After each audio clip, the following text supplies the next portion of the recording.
Hi friends, welcome back. If you're new here, then welcome. Last time I introduced a series on editing stages, and I'm really excited to tell you guys all about the first stage, which is the foundation.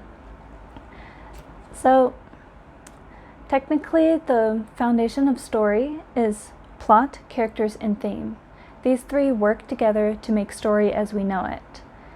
And I feel like it is very important to understand how each of these work and to make sure they're working properly in our stories before we go editing the narration, for example, or the description.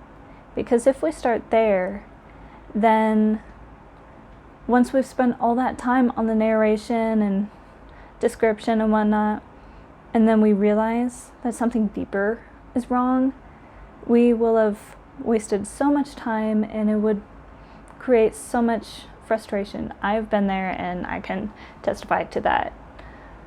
So, the first three that I want to talk about is theme.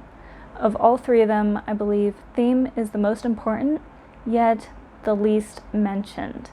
Theme is the core part that drives your characters, and well, if it doesn't drive your characters, then it at least is what your book is about. And if you're trying to edit your book without really knowing what it's about, it's going to cause a lot of problems. So when I first started editing my Viking book, I'm still in the process of editing, but when I first started editing it, I did not know what my theme was. I at first thought it was about revenge and letting go of that. And so I adjusted the story accordingly, but something didn't feel right. So I looked into it again and thought it was about, what did I think it was about? Well, I thought it was about something else, and then I changed the story to fit that, and it still wasn't right. Oh, I remember what it was. The first time around, I thought it was about faith, so like I said, edited accordingly, and then the next time I thought it was about revenge, and like I said, that wasn't right. And so I was just very, very frustrated because my book felt very, very much in disarray. It had bits and pieces of this theme, bits and pieces of that theme, and it was just very, very pieced together. It felt like a Frankenstein book. It was getting kind of bad. So I just left it alone for a while, and then when I felt ready, I went back into it again, dug a little deeper, did some more research, read some more on theme, stuff like that. And finally, I realized that it was about forgiveness. And that was a huge light bulb moment for me. From that point on, I was able to edit the rest of the book and smooth it all out. And ever since then, the editing has gone more or less smoothly. And that's all from finding what my theme was. So the way that I found my theme was to look at my characters and their internal struggles and what they had to learn to be able to get what they want, or at least to be able to grow in the way that they were supposed to in that book. So, in order to find your theme, look at your characters, look at their goals. Their goals will not necessarily match the theme, but watch their goals. And then try to find what they're slowly learning to accept in their story. In one story that I wrote, the main character was very selfish. He wanted just to do his own thing, but then he was dragged into some journey that was imperative, but all he wanted to do was go off and do his own thing that he had just set up all, like, after his whole life, finally got to that place but then this journey just disrupted it all. He was very, very angry about that. And over the course of the book, he slowly had to accept that he had to help this other person. He got from the point of not wanting to help at all to like, okay, yeah, I think I should help, but I still don't want to the point where he was like, all right, I guess I gotta help. And finally to the point of, all right, I see a need, I'm gonna help. So it's the slow transitions that you need to look for. And from that, I took one word and put that one word to the theme. And like I said, my theme for the Viking book is forgiveness. And so once you find the one word for your theme, you can then go on to expand it to other parts of the story. For example, in my Viking book, once I knew it was forgiveness, I could apply that knowledge to other areas. The protagonist had to forgive her enemy, who is the biggest antagonist in the story. She had to forgive all these people who had wronged her. She had to forgive some childhood skirmishes. She had to forgive herself and her past, and ultimately had to let go of the past in order to embrace the future.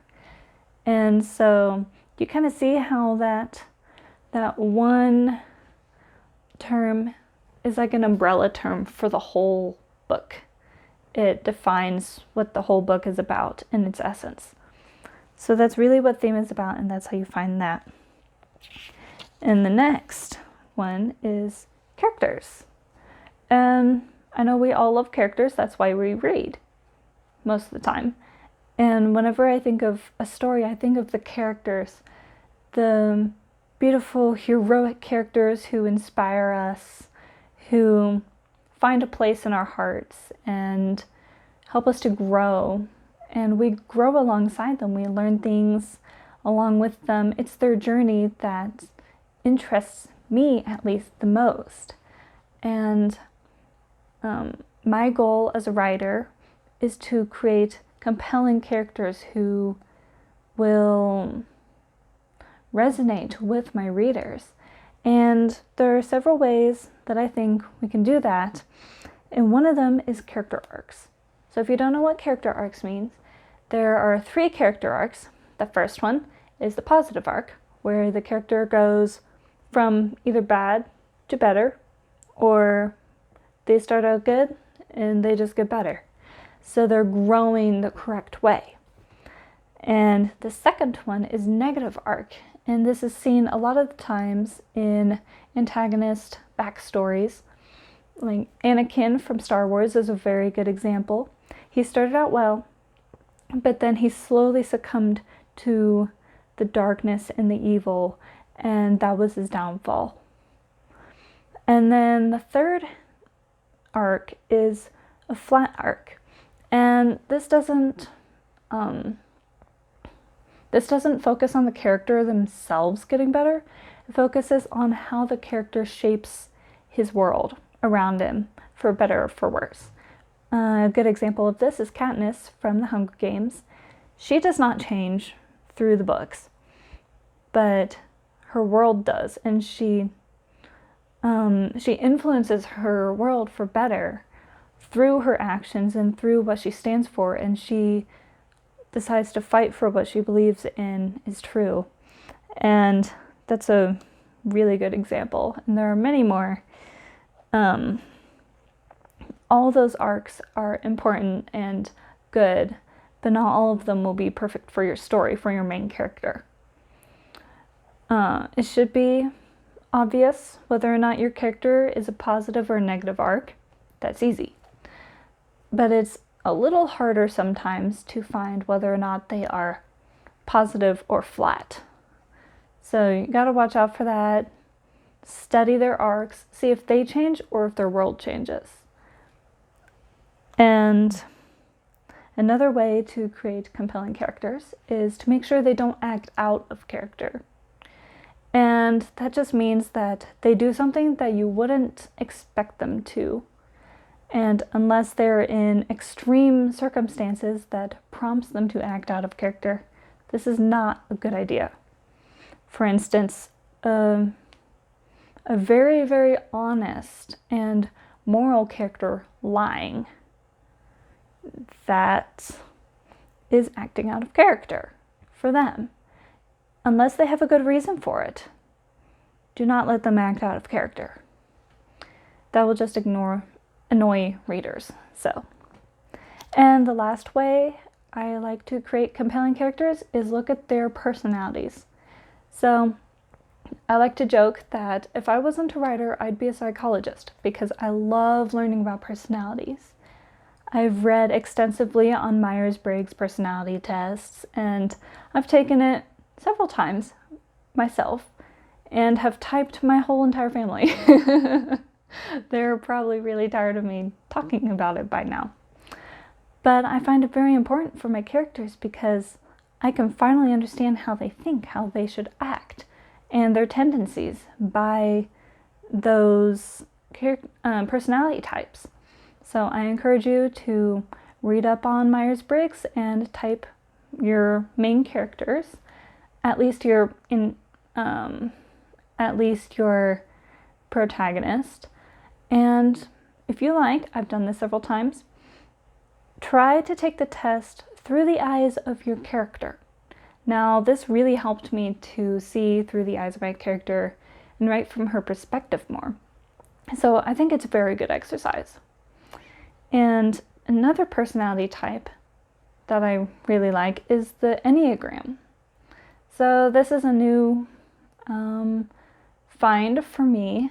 I love it though. This is even better than Myers-Briggs in my opinion for writing because Enneagram focuses on your core fears and desires, and that is so helpful to know for writing because in order to understand your characters and to write them well, you need to know their fears and their desires and their tendencies, and that's what the Enneagram tells you. So I highly recommend checking that one out too. So that is what Story Foundation is. It is plot, character, and theme. All three work together as one. And in order to help them to work together as one, we need to make sure they're each working properly so that they can all work together. That means scenes don't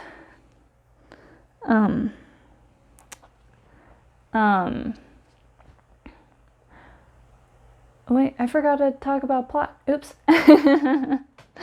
I'm gonna challenge myself and not take that part out of the video.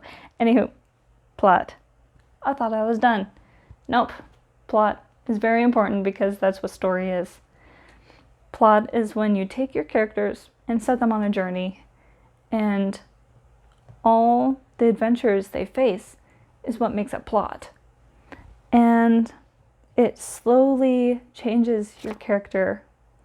It drives their character arc, and plot should uphold the theme. So I think the most important thing when you're writing your plot is to make sure your scenes all point to your theme in some way. And it doesn't have to be very explicit, just have to be just enough that it points to it in some way, whether big or small. And scenes should also always change the story in some way. It should change the character a little bit. They should find new information. The antagonist should make a move, or whatever fits your story best, whatever fits the moment of the story best. Something new should happen or take place. So, now that I discussed that, now I'm done. So, I hope this was helpful for some of you guys. Like I said, we need to make sure all three of these are working properly, separately, so that we can make sure they're working together cohesively, because you can't really separate any of them. And if one of them is not working, then all three of them are messed up. So I challenge you to take a look at your book. If you are writing one or editing one, make sure all three, plot, character, and theme, are working properly. And I will see you next time for part 2 of the series. Bye!